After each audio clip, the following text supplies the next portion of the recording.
Así que tanto los administradores pueden deshonrar al Señor, como el pueblo creyente puede deshonrar al Señor, y como la liturgia, y otra vez volver a estas instalaciones. Si no entendemos el por qué nos reunimos, caeremos en los mismos errores. Así que, siguiendo con los textos que estoy predicando en estas dos últimas domingos, dice la Escritura que había un hombre llamado Elcana. Ese hombre vivía en Rama, y ese hombre tenía 2 esposas. Y aquí vemos algo controversial, porque tener 2 esposas en el contexto de la palabra del Señor no es el diseño de Dios. Así que la Escritura nos está dejando claro de que aquí hay un pecado y no algo conforme al diseño del Señor. Aquellos que quieran seguir la Escritura en sus Biblias, estoy leyendo en 1 Samuel, capítulo 1, versículo 2. 1 Samuel, capítulo 1, versículo 2. Y dice que Elcana tenía 2 mujeres. La palabra en Génesis 2:24 dice que el hombre dejará a su padre y a su madre y se unirá a una mujer, y los 2 serán una carne. Pero Elcana ha entendido que él quería dos carnes para una sola carne. Él está malinterpretando, haciendo una exégesis, que los 2 van a ser una sola carne. Él pensó que tenía que tener 2 carnes para una sola carne. No es el diseño del Señor. El diseño del Señor no es la poligamia desde el principio. Sin embargo, lo vemos que esto trae consecuencia a través de todos aquellos que tuvieron en las Escrituras, tanto Abraham como Sara, tuvieron problemas matrimoniales. Y esto se veía reflejado allí cuando dice que Elcana tenía 2 esposas. Una se llamaba Ana y la otra se llamaba Penina.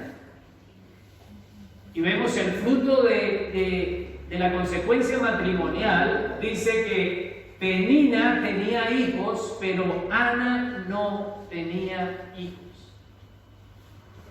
Ana no tenía hijos y Penina sí tenía hijos. O sea que aquí vemos a un hombre que tiene 2 esposas, una estéril y otra fructífera. Y dice que cada año Elcana viajaba a la ciudad de Silo para adorar al Señor de los ejércitos celestiales y ofrecerle sacrificios en el tabernáculo.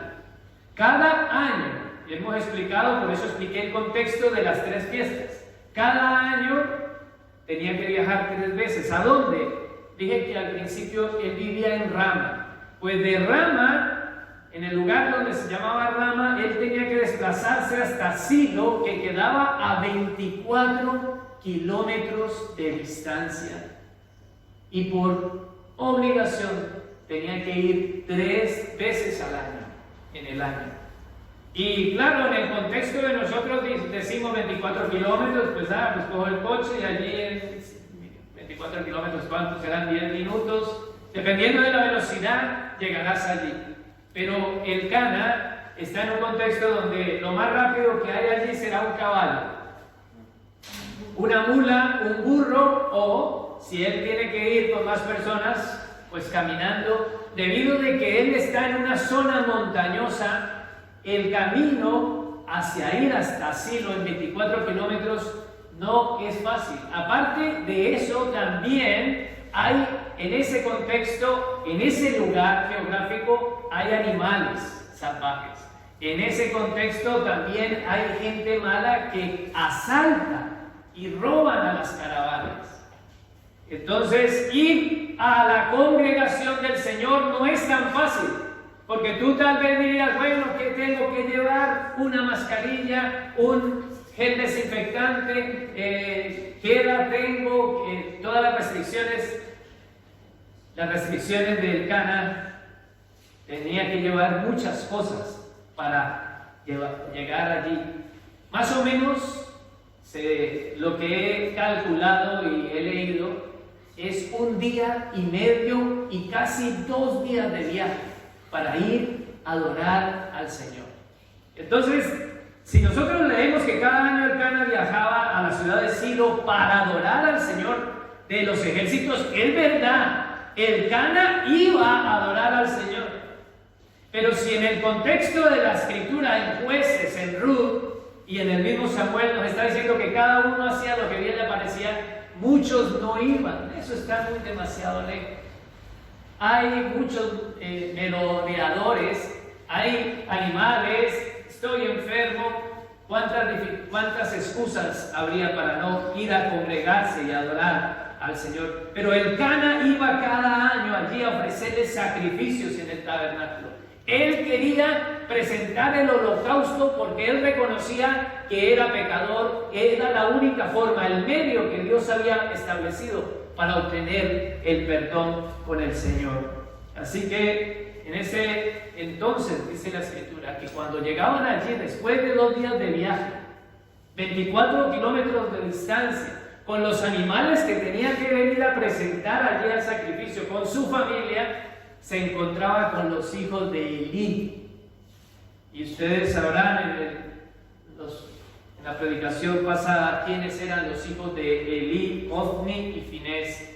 Gente que apenas llegabas con la ofrenda, querían cogértela a la fuerza y arrancártela de la mano sin importar. No, es que es para Dios, a mí no me importa, a mí me la das ya o te la quito a la fuerza. Se puede entender el contexto de este hombre que está haciendo ese esfuerzo, que está queriendo adorar al Señor, venir y encontrarse con ese sacerdocio, con sus 2 esposas también. Ahora, cuando el Cana presentaba su sacrificio, dice, el sacrificio en este caso es el sacrificio de paz, de comunión, él podía coger de ese sacrificio, de ese animal, para comer y para darle a su familia. Y dice la palabra en el versículo 4 que cuando él le presentaba el sacrificio, le daba la porción a su esposa Penina y a cada uno de sus hijos. La porción que le correspondía, toma esposa, toma hijos. Pero dice la Escritura en el versículo 5 que a Ana la amaba. A Ana la amaba, pero si dice la Escritura que a Ana la amaba, a Penina no la amaba. Y a Ana, ¿cómo le demostraba que la amaba? Dice, porque le daba una doble porción de lo que el Señor le había dado.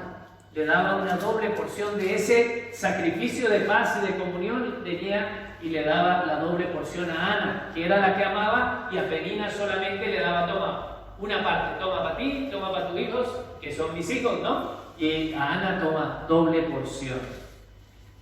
Así que, de manera que Penina, versículo 6, pero quisiera detenerme un poco, ¿por qué en el 5 dice, a Ana la amaba a pesar de que Ana no le había dado hijos? Y aquí vemos entonces una diferencia en este hombre que ama a esa esposa aunque no le ha dado hijos. Y aquí podemos pensar de que su primera mujer fue Ana, porque la posición que la Escritura la está poniendo es que a Ana la amaba, y aparte que a Ana vamos a prevalecer por este mensaje, todo está centrado en Ana. Y ahora puede ser que como Ana no le daba hijos, él en ese tiempo, en ese contexto, cogían a una sierva o cogían a otra mujer para procrear hijos, porque ese era el contexto de ese tiempo. Si tú no tenías hijos, tú no eras poderosamente, económicamente no eras poderoso, no podías tener una herencia y podías establecer un poder ni ser alguien si no tenías hijos. Entonces él se quiso ayudar, quiso forzar esa ayuda para con Dios, y cometió ese error que lo vemos también en Abraham y en Sarai también, que quiso ayudar a Dios cuando Sara era estéril. en este caso Ana era estéril, él le quiere ayudar a Dios, se coge a otra esposa, él quiere de alguna forma hacerlo bien para la sociedad y no comete este pecado. Y ese pecado trae consecuencias, porque los hijos eran una mano de obra barata para él, porque no tenía que pagarles y aparte ellos mismos iban a producir. Así que era muy importante en ese tiempo tener hijos. Y ahora el versículo 6 nos dice que de manera que Penina se mofaba, se reía de Ana porque el Señor no le había permitido tener hijos.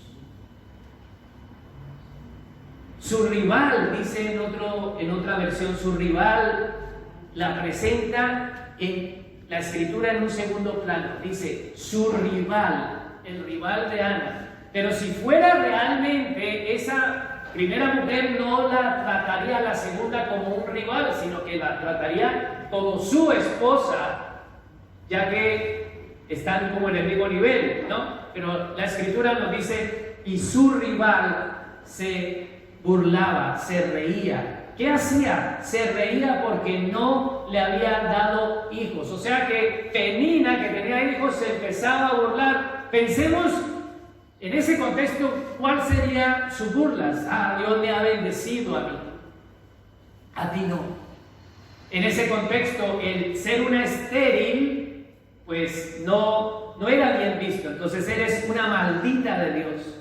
Dios no se acuerda de mí. Yo soy la escogida de Dios y de mi esposo. Mi esposo a ti te ama y te da más porciones de comida, pero yo me quedaré con la herencia. Yo me siento en el lugar de la mesa con mis príncipes, que son mis hijos, porque en ese contexto, cuando se sentaba el patriarca, la madre y todos los hijos, ella no tendría ese lugar de prominencia. Entonces, todo esto tendría que llegar y calar, burlándose de Ana constantemente. Mis hijos son mi fortaleza. Tú eres una débil.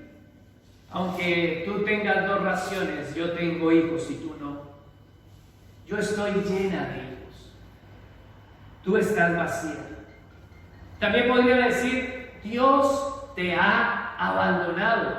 Porque el contexto dice que Dios no le había dado hijos. Y en ese contexto que conocen a Dios, que los hijos Dios los da para todos, ella misma le podría estar diciendo, Dios te ha abandonado, eres una pobre estéril, eres una fracasada, no tienes nada, porque Dios no te escucha, porque ellos van allí 3 veces al año a orar y tal vez Ana está constantemente sufriendo esto. Ahora el versículo 7 nos dice que año tras año sucedía lo mismo. Entonces no estamos viendo un momento esporádico, sino que esta mujer Penina con hijos van en esa caravana 2 días de camino, 24 kilómetros a sacrificar, y Ana va allí porque Ana está sola.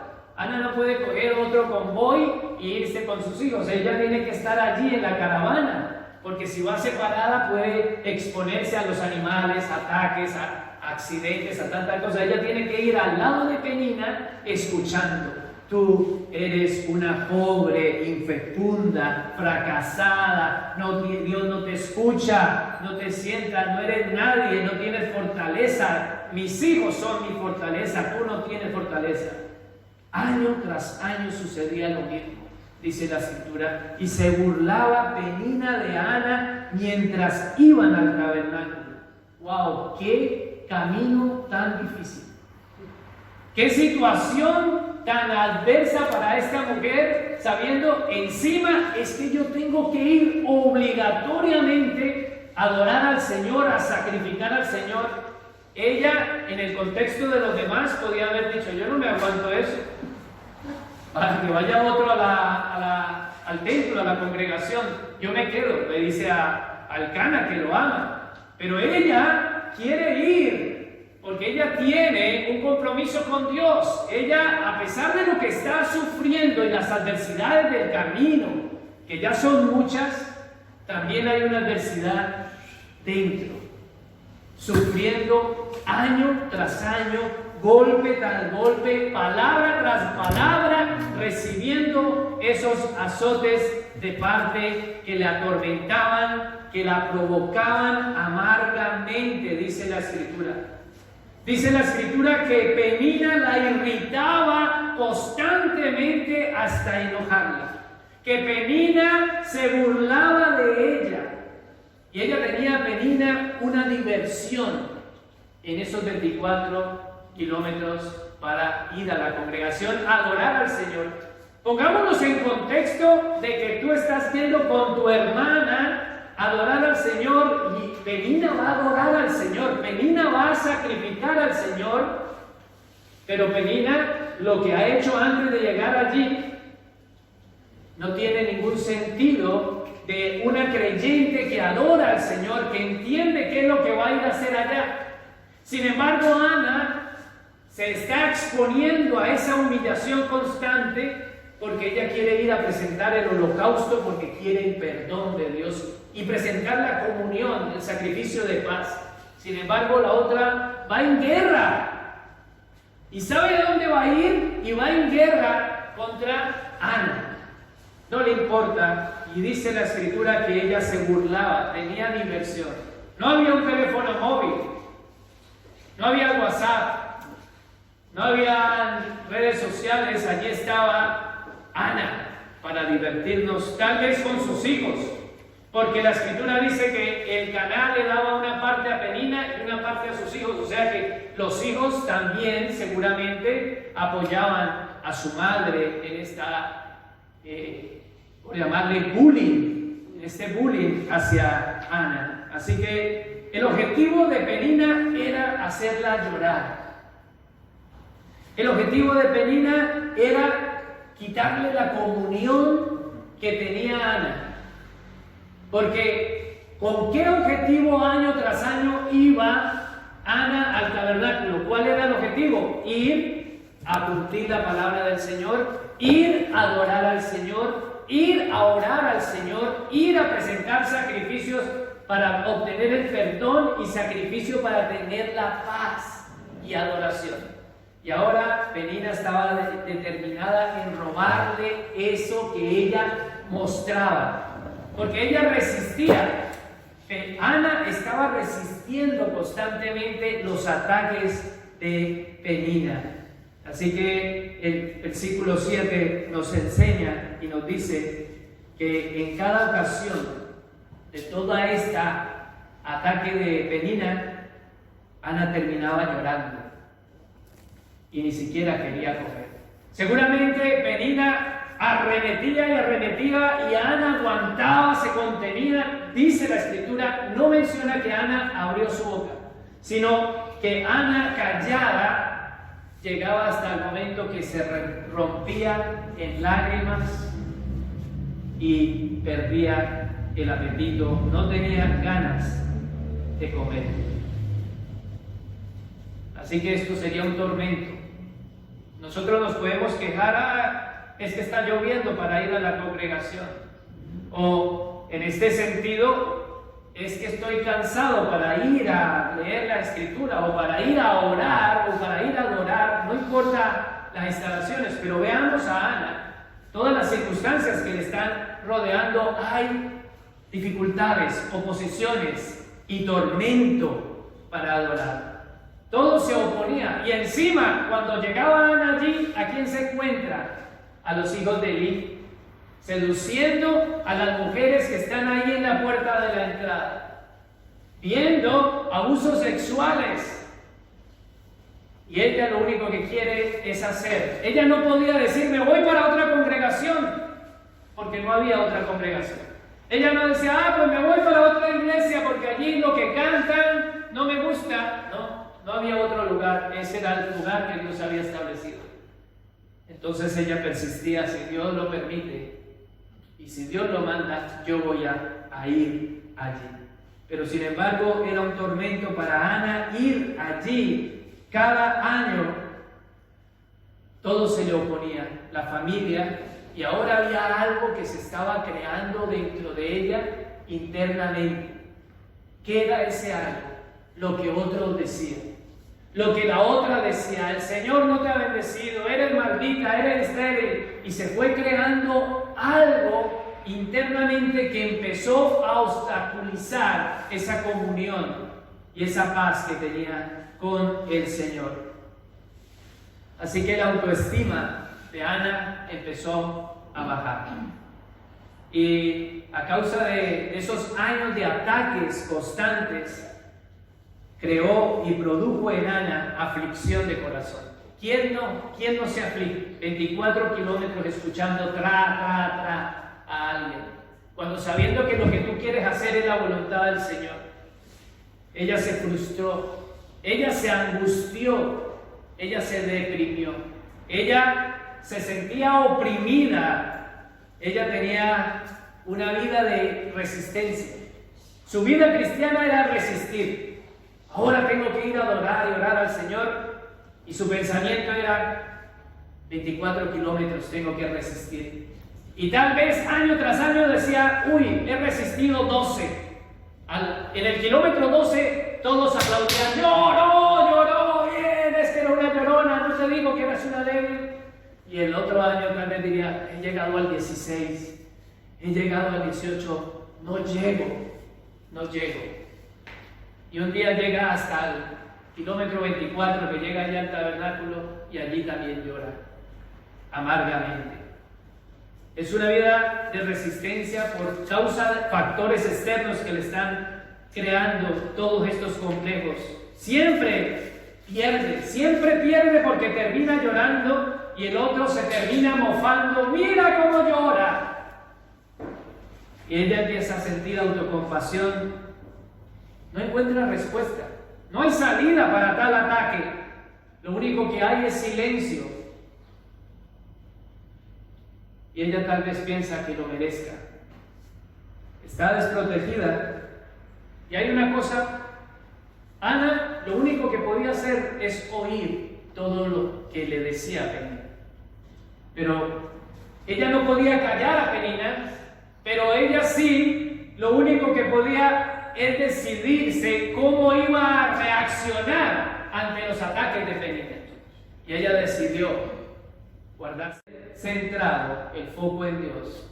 Y a pesar de que le costara 24 kilómetros de sufrimiento y de burla, ella sabía por qué iba a ese lugar. Mientras Penina iba al mismo lugar y ni siquiera entendía el porqué de la fiesta ni el para qué de los sacrificios, porque no iba a honrar al Señor. Así que Ana sí reaccionó correctamente ante tales ataques. Y dice la palabra del Señor que ella no quería, ella terminaba llorando y ni siquiera quería comer. Y el versículo 8 dice que entra en acción su esposo, el Caná. El Caná, aquel que cuando iba en esos otros años le daba doble porción del sacrificio de comunión. El sacrificio de comunión era voluntario y él le daba a Penina una parte, pero a la que amaba le daba 2. Y ella no comía de ese sacrificio de comunión porque se había rota su comunión. Se sentía mal y no podía comer, dice la Escritura. Así que su esposo le dice, preocupado: ¿por qué lloras? Ahí hay una pregunta. Ahí hay alguien, un esposo que se está preocupando por lo que está sintiendo su esposa. No es un cerdo egoísta, como leí en un libro una vez que nos facilitaron. Y es verdad que muchas veces como hombres actuamos para ellas como un cerdo egoísta. Y perdónenme la expresión, pero creo que entra acomodado porque pensamos mucho en nosotros, pero aquí vemos un hombre que está pensando en su esposa, que se está preocupando por su sufrimiento y le dice: ¿por qué lloras, Ana? Sin embargo, diríamos nosotros: uy, es que no sabe no entiende él lo que le está pasando. Sí, dice la Escritura, ¿por qué no comes? Ya no solamente a su esposo le importa lo que está sufriendo interiormente, sino que le está importando su vida física. Te vas a enfermar, ¿por qué no comes? Y ahora en su vida emocional, ¿por qué estás tan desanimada? Y ahora le da la respuesta. Él sabe por qué, porque él conoce a su esposa.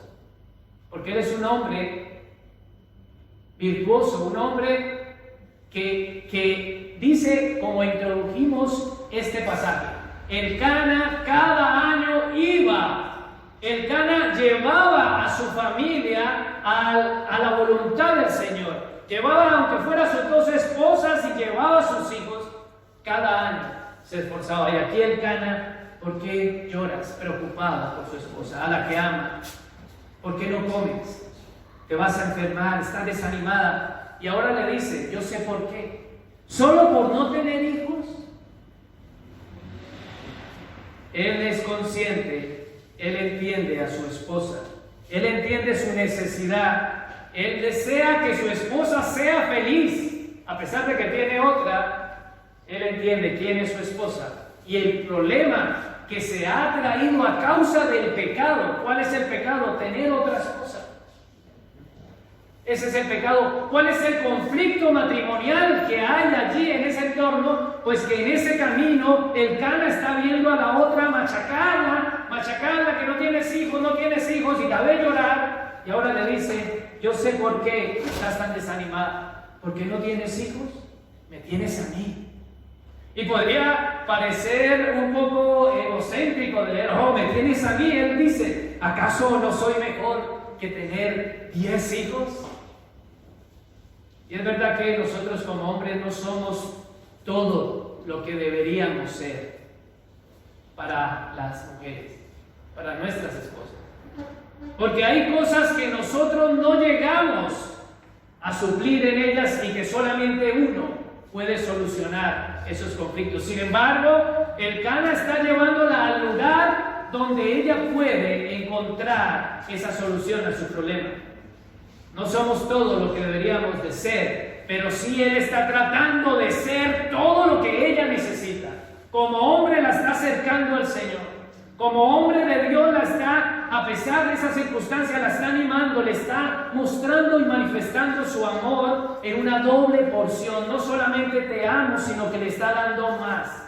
Su consuelo se ve expresado en sus obras. No son obras de labios, sino que hay una evidencia. Y es importante entender este matrimonio firme, consagrado al Señor, unido en el diseño de Dios, buscando al Señor, mientras que una mujer no virtuosa, no entregada al Señor, vemos sus acciones allí en ese camino, que a pesar, ella está buscando también a Dios. Penina, entre comillas, está buscando al Señor. Así que vemos a alguien aquí, a Ana, con años en una carga de su vida, desahogándose. Vamos a ver entonces la oración de Ana. Dice que una vez, a través de todos esos años, Ana soportando, luchando, una vez, versículo 9, después de comer lo que fue ofrecido como sacrificio en Silo, el sacrificio de paz. Este es para mí el centro del mensaje. Ana se levantó y fue a orar. Llegó el día en que Ana ya dejó de escuchar. Ana se dio cuenta de que no estaba comiendo y que estaba siempre en la misma situación. Dice la Escritura, Ana se levantó y se fue a orar. ¿En dónde? El 9 dice que se encuentra allí en la puerta a una figura. La figura es Elí. Elí es el sumo sacerdote.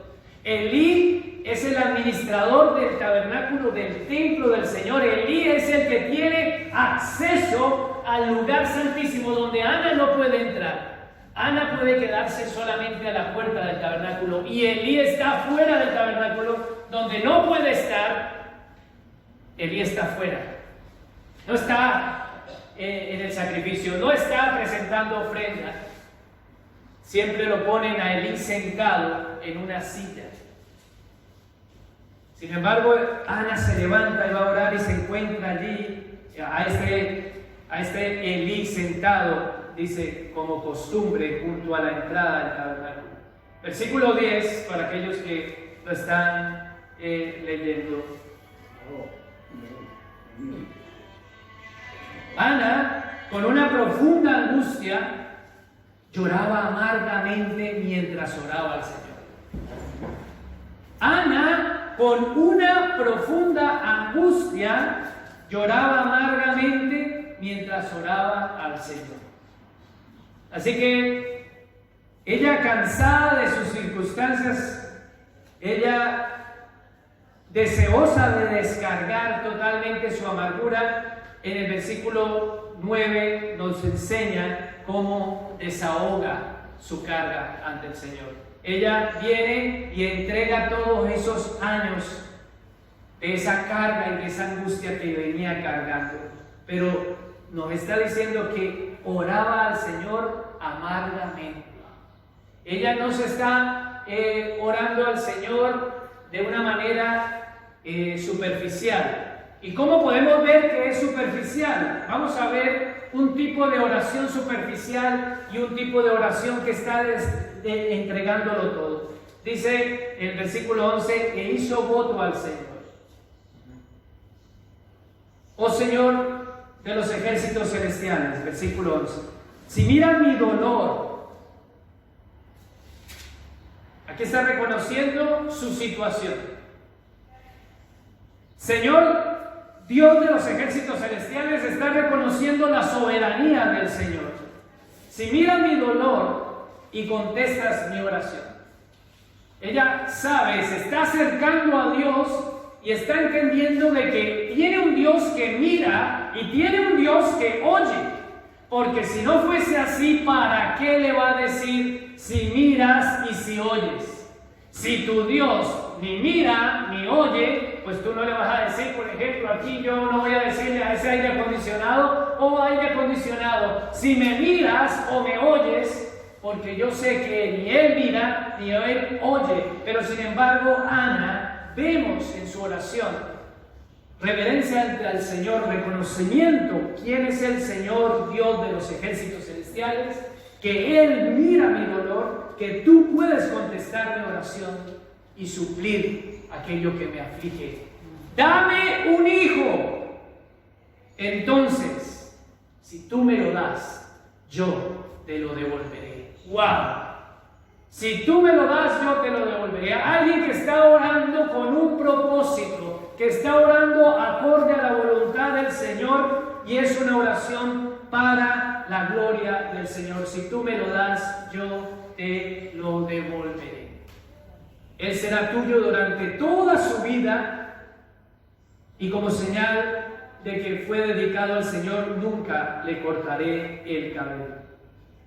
Así que vemos una oración de sumisión, una oración de reconocimiento a Dios, una oración de que está desahogándose y es transparente. Mira mi dolor.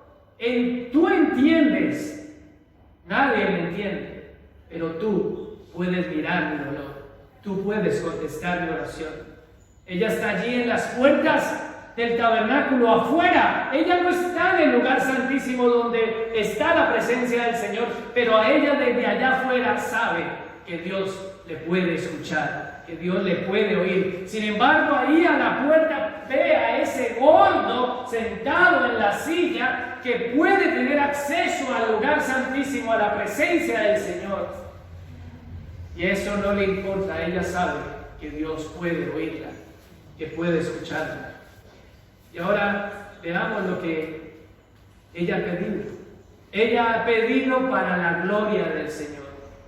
Ella ha dicho, dame un hijo para devolvértelo. Y mira lo que pasa en el versículo 12.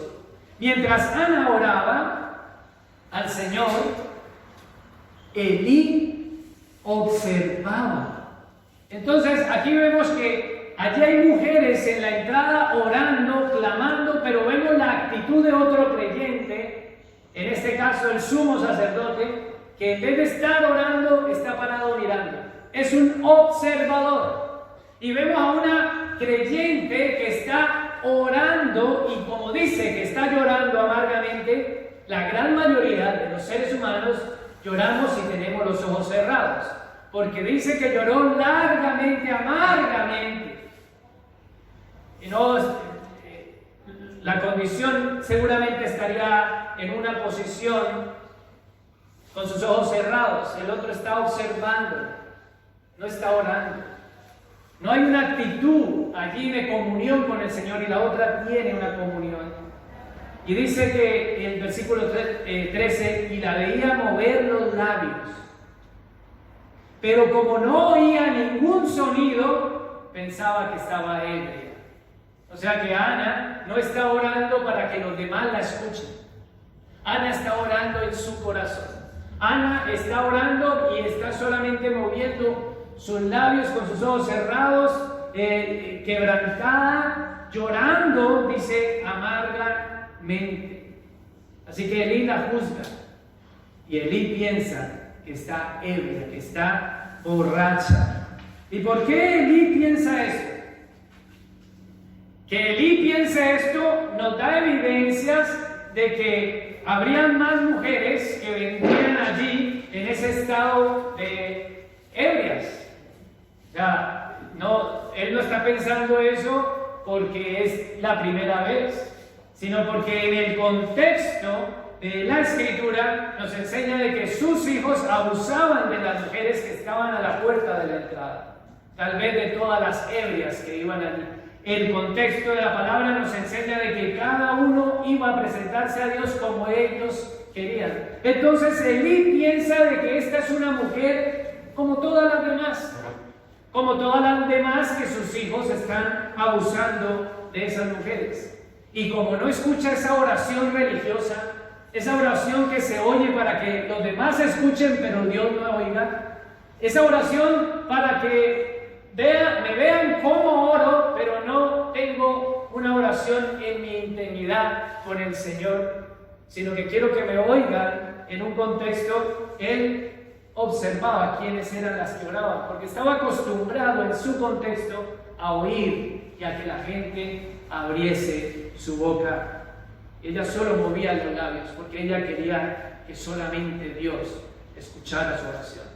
¿Cómo va a decir eso? Porque tal vez todas las que están allí la iban a señalar. Mira, esta es una estéril.